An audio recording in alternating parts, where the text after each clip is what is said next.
평생 모은 집 한 채 팔았는데 6억 차익 중 5억이 세금으로 나간다면 상상만 해도 아찔하시죠? 그런데 지금 바로 이 순간 이게 현실이 될 수 있습니다. 2026년 5월 9일. 이 날짜를 기억하세요. 이날을 기점으로 여러분의 노후 자산 수천만 원에서 억 단위로 차이날 수 있습니다. 어차피 또 연장해 주겠지 하고 계셨다면 큰 오산입니다. 이번엔 정부가 확실하게 선을 그었습니다. 지금부터 10분 여러분의 노후가 달라질 수 있습니다. 집중해 주세요. 여러분 안녕하세요. 지식, 돈, 세상의 변화를 발빠르게 알려드리는 실버당당 TV입니다. 오늘은 시니어 여러분들께 꼭 필요한 이야기를 준비했습니다. 2026년 5월 우리의 노후 자산에 큰 변화가 찾아올 수 있습니다. 바로 양도소득세 중과 유예 종료 문제입니다. 자녀 교육 끝내고 은퇴 준비하면서 모아둔 소중한 부동산 자산. 이제 어떻게 관리해야 할까요? 함께 차근차근 알아보겠습니다. 1부.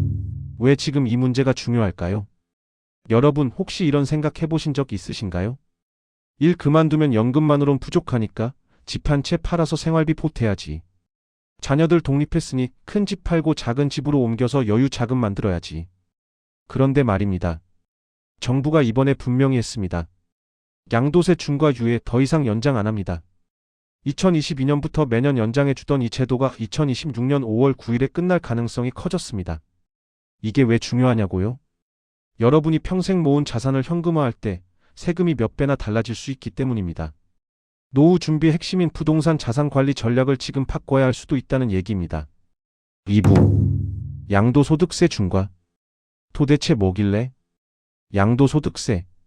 말은 어렵지만 간단합니다. 집을 팔 때 생긴 이익에 내는 세금입니다. 예를 들어볼까요? 20년 전에 2억에 산 아파트를 지금 8억에 팔았다면 6억이 이익이죠. 이 6억에 대해 세금을 내는 겁니다.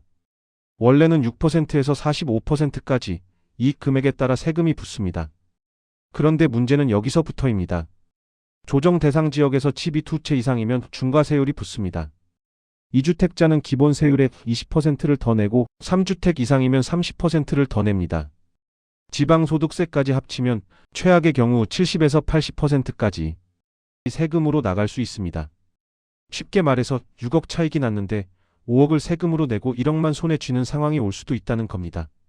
그래서 정부가 그동안 이 중과를 한시적으로 멈춰줬던 거예요. 너무 세금이 과하니까 잠깐 기본 세율만 내세요. 하지만 이제 유예 기간이 끝나간다는 겁니다. 3부. 이번에는 정말 다르다. 여러분 솔직히 그동안 시장에서는 이렇게 생각했습니다. 어차피 또 연장해 주겠지. 실제로 2022년부터 계속 연장해 줬으니까요. 하지만 이번엔 분위기가 다릅니다. 정부가 명확하게 선을 그었습니다. 더 이상 연장 없습니다. 이게 무슨 의미냐면요. 5월 9일 이전에 집을 팔면 중과 없이 기본 세율만 적용받습니다. 하지만 5월 10일 이후에 팔면 중과세율이 적용될 수 있습니다. 같은 집을 팔아도 세금이 몇 천만 원, 심하면 억 단위로 차이날 수 있다는 얘기입니다. 특히 은퇴 후 생활자금이 필요해서 집을 팔 계획이셨던 분들. 지금 이 시점이 굉장히 중요한 결정의 순간입니다. 4부. 매물이 쏟아질까? 아니면 꽁꽁 얼어붙을까? 그럼 시장은 어떻게 될까요? 두 가지 시나리오가 있습니다. 첫 번째 시나리오. 5월 전에 팔자. 많은 다주택자들이 중과 부담을 피하려고 서둘러 매물을 내놓습니다. 매물이 쏟아지면 가격이 조정될 수 있고 실수요자에겐 기회가 될 수도 있습니다. 하지만 두 번째 시나리오도 있습니다. 세금이 너무 많이 나가면 차라리 안 팔아. 실제로 계산해보니 팔아도 손에 남는 게 별로 없다면요. 오히려 매물을 거두고 장기 보유로 가는 겁니다. 과거에도 그랬습니다. 세금 부담이 극단적으로 높아지면 사람들은 거래를 멈춥니다. 그럼 시장은 얼어붙습니다. 매물도 없고 거래도 없고 가격도 애매한 상황이 되는 거죠. 여러분이 집을 사려고 해도 선택지가 없고 팔려고 해도 사는 사람이 없는 상황. 이게 가장 답답한 시장 상황입니다. 지금 시장이 어느 쪽으로 갈지는 앞으로 3, 4개월이 중요합니다. 5부. 양도세 다음엔 보유세가 온다. 여기서 한 가지 더 주목해야 할 부분이 있습니다. 양도세만 끝이 아닙니다. 이미 시장에서는 다음 카드를 예상하고 있습니다. 바로 보유세 강화입니다. 재산세, 종합부동산세를 말하는 것입니다. 양도세는 집을 팔 때 한 번 내는 세금이지만 보유세는 매년 내야 하는 세금입니다. 은퇴 후 고정 수입이 없는 시니어에게는 훨씬 더 부담스러운 구조죠. 예를 들어 서울에 15억짜리 아파트 한 채만 있어도 종부세 부담이 만만치 않습니다. 1주택자라도 고가주택이면 세금 부담에서 자유롭지 않다는 겁니다. 양도세 이슈가 끝나면 다음은 보유세 논의가 본격화될 가능성이 큽니다. 지금부터 장기적인 세금 전략을 확실히 고민해야 할 시점입니다. 6부. 은퇴 세대. 지금 무엇을 준비해야 하나? 그럼 우리 시니어 세대는 구체적으로 무엇을 해야 할까요? 첫째, 본인의 자산 구조를 정확히 파악하세요. 지금 보유한 부동산이 몇 채인지, 조정 대상 지역인지 아닌지, 각각 취득 시기와 예상 차익이 얼마인지 정리해 보세요. 둘째, 세무 전문가와 상담하세요. 양도세는 케이스마다 세율이 천차만별입니다. 1가구 1주택 특례, 장기 보유 특별 공제, 거주 요건 등 복잡한 변수가 많습니다. 혼자 판단하지 마시고 전문가 도움을 받으세요. 셋째, 노후 자금 계획을 다시 짜보세요. 원래 계획은 큰 집 팔고 작은 집으로 옮겨서 3억 확보였다면 세금 때문에 실제론 1억 5천만 원밖에 안 남을 수도 있습니다. 생활비, 의료비, 예비비를 다시 계산해 봐야 합니다. 넷째, 급하게 결정하지 마세요.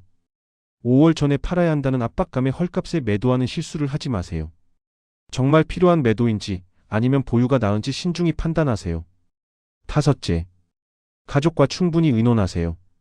자녀분들도 부모님의 자산 관리에 관심을 가져야 합니다. 세대 간 자산 이전, 증여 전략도 함께 고민해 볼 시점입니다. 7부. 실수요자 입장에서도 기회일 수 있다. 한편으로 은퇴를 앞두고 집을 구하려는 분들도 계실 겁니다. 자녀들 출가시키고 부부만 살 아담한 집을 찾거나 전원주택으로 옮길 계획이 있는 분들이죠. 이번 양도세 이슈가 매물 출회로 이어진다면 선택의 폭이 넓어질 수 있습니다. 급매물을 합리적인 가격에 만날 기회도 생길 수 있고요. 다만 주의할 점도 있습니다. 세금 부담이 가격에 전가될 수도 있고 거래 자체가 위축되면 좋은 매물을 찾기 어려워질 수도 있습니다. 결국 중요한 건 타이밍과 정보입니다. 시장을 꾸준히 관찰하면서 기회를 포착하는 게 필요합니다. 여러분, 오늘 내용 정리하겠습니다. 2026년 5월 양도세 중과 유예가 종료될 가능성이 큽니다. 이는 시니어 세대의 노후 자산 관리에 직접적인 영향을 줍니다. 지금 필요한 것은 정확한 정보와 냉정한 판단입니다. 내 자산 상황을 점검하고 전문가와 상담하고 가족과 충분히 의논하세요. 세금 환경이 바뀔 때마다 우리의 전략도 함께 바뀌어야 합니다. 현명한 준비로 안정적인 노후를 지켜나가시길 바랍니다. 오늘 영상은 어떠셨나요? 오늘 영상이 시니어분들의 부동산 자산 설계와 계획에 도움이 되셨기를 진심으로 바랍니다. 긴 시간 시청해주셔서 감사합니다. 항상 발빠르게 우리가 살아가는데 이익이 되는 소식만 찾아 전해드리겠습니다. 구독과 좋아요는 컨텐츠를 만드는 데 큰 힘이 됩니다. 노후가 당당해지는 채널 실버당당 TV였습니다.